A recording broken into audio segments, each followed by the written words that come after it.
ನಮಸ್ಕಾರ ಕರ್ನಾಟಕ. ಇಂದು ನಾನು ನಿಮಗೆ ಒಂದು ಹೃದಯ ಬಡಿಸುವಂತಹ ನಿಜವಾದ ವಿಚಿತ್ರವಾದಂತಹ ಕಥೆ ಹೇಳಲಿಕ್ಕಿದ್ದೇನೆ.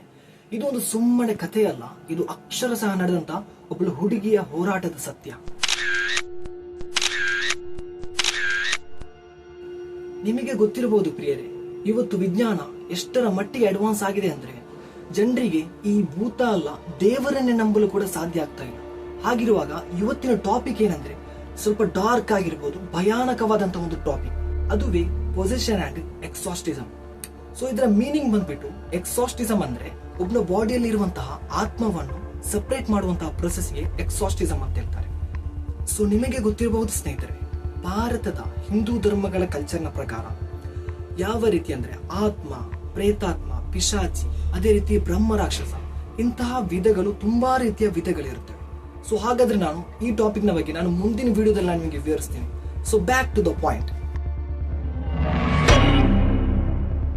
ನೀವೆಲ್ಲ ಕೇಳಿರಬಹುದು ಸ್ನೇಹಿತರೆ, ಅನ್ಲೀಸ್ ಮಿಚೆಲ್ ನ ಬಗ್ಗೆ. ಒಬ್ಬ ಸರಳವಾಗಿ ಹುಟ್ಟಿದ ಓದುಗಾರರಾಗಿದ್ದಂತ ಒಂದು ಹುಡುಗಿ, ಆದರೆ ಆಕೆಯ ಬದುಕಿನ ಜೀವನ ಮತ್ತು ವಿಶೇಷವಾಗಿ ಆಕೆಯ ಕೊನೆಯ ದಿನಗಳು ಇಡೀ ಜಗತ್ತನ್ನೇ ಬೆಚ್ಚಿ ಬೀಳಿಸುತ್ತೆ. ಸೊ ಈ ಘಟನೆ 1970ರಲ್ಲಿ ನಡೆದಂತ ಒಂದು ಘಟನೆ. ಅನ್ಲೀಸ್ ಮಿಚೆಲ್ ಜರ್ಮನಿಯಲ್ಲಿ ಹುಟ್ಟಿರ್ತಾಳೆ. ಆಕೆ ಬಹಳ ನಿಷ್ಠಾವಂತ ಮತ್ತು ಕ್ರೈಸ್ತ ಧರ್ಮವು, ಸದಾ ದೇವರಲ್ಲಿ ನಂಬಿಕೆ ಇಟ್ಟಿರ್ತಾಳೆ. ಅಷ್ಟೇ ಅಲ್ಲದೆ ಒಂದೇ ಸಮಯದಲ್ಲಿ ಆಕೆಯ ಜೀವನದಲ್ಲಿ ಕತ್ತಲಿನ ಅಜ್ಞಾತ ಶಕ್ತಿಗಳು ಪ್ರವೇಶಿಸುತ್ತವೆ. ಅಂದ್ರೆ ಅವಳಿಗೇನೆ ತನ್ನ ಮನಸ್ಸಿನಲ್ಲಿ ಏನೆಲ್ಲಾ ಭಾವನೆಗಳು ಶುರು ಆಗ್ತವೆ, ಆಲೋಚನೆಗಳು ಶುರು ಆಗ್ತವೆ. ನನ್ನ ಸುತ್ತಮುತ್ತಲಿನಲ್ಲಿ ಏನೋ ಒಂದು ನೆಗೆಟಿವ್ ಎನರ್ಜಿ ಅವಳಿಗೆ ಏನೋ ಒಂದು ಉಪದ್ರ ಮಾಡಿದಾಗ ಆಗ್ತದೆ. ಸೊ ಯಾವ ರೀತಿ ಅಂದ್ರೆ ಅವಳೇ ತನ್ನ ಕೈಗಳನ್ನು ತಿರುಗಿಸಿ ನಡೀತಾ ಇರ್ತಾಳೆ.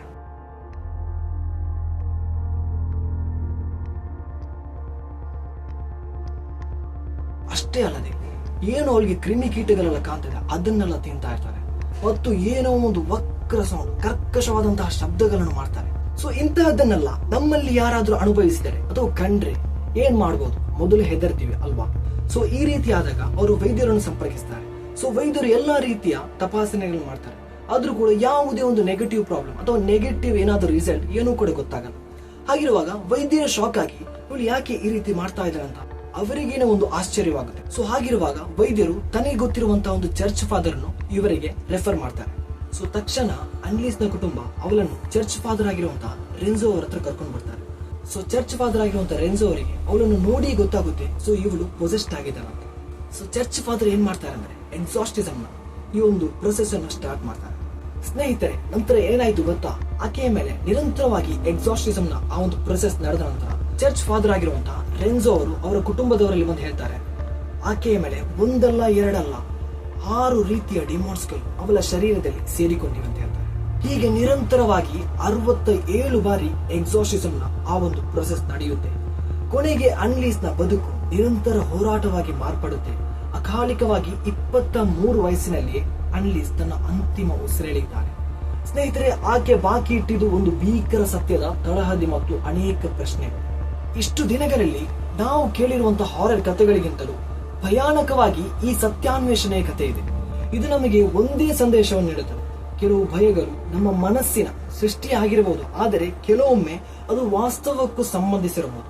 ಆದ್ರಿಂದ ಸ್ನೇಹಿತರೆ, ಇಂತಹ ನಿಜವಾದ ರೋಮಾಂಚನಕಾರಿಯ ಕಥೆಗಳನ್ನು ಮುಂದುವರಿಸಲು ನಾನು ನಿಮ್ಮ ಜೊತೆ ಇರ್ತೀನಿ. ಸೊ ಹೀಗಾಗಿ ವಿಡಿಯೋ ನೋಡಿದ ಮೇಲೆ ಲೈಕ್ ಮಾಡಿ ಮತ್ತು ನಿಮ್ಮ ಅಭಿಪ್ರಾಯವನ್ನು ಕೂಡ ಕಮೆಂಟ್ಸ್ ಮಾಡಿ ಅಂತ ಹೇಳುತ್ತಾ, ನಿಮ್ಮ ಸ್ನೇಹಿತರಿಗೂ ಕೂಡ ನಿಮ್ಮ ಕುಟುಂಬಸ್ಥರಿಗೂ ಕೂಡ ಈ ಒಂದು ಮಾಹಿತಿಯ ಹಂಚಿ ಎಂದು ಹೇಳುತ್ತಾ, ನಾವು ಇನ್ನೂ ಅನೇಕವಾದಂತಹ ಇಂತಹ ರಹಸ್ಯಗಳ ಹತ್ತಿರ ಹೋಗಬೇಕು ಅಲ್ಲವೇ? ಸೊ ಇದಕ್ಕಾಗಿ ನಮ್ಮ ಚಾನಲ್ ಸಬ್ಸ್ಕ್ರೈಬ್ ಮಾಡಿ.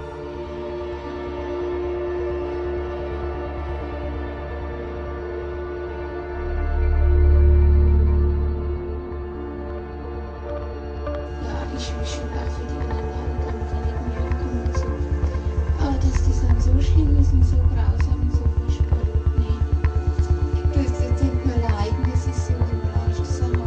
Wenn es dann wirklich schlimm, da will man überhaupt nicht mehr, da will mein Kind schon.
die müssen in eigenen Seminaren ausgebildet werden, die dürfen nicht auf die anderen Universitäten. Kapiert? Ja. Ist da sonst noch etwas zu sagen? Oh, weil das,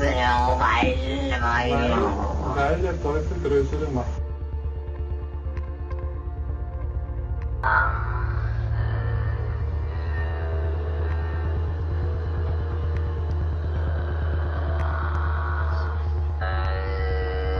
Im Namen deines seligen Jungfrau, im Namen Jesu, befehle ich dir auszufahren.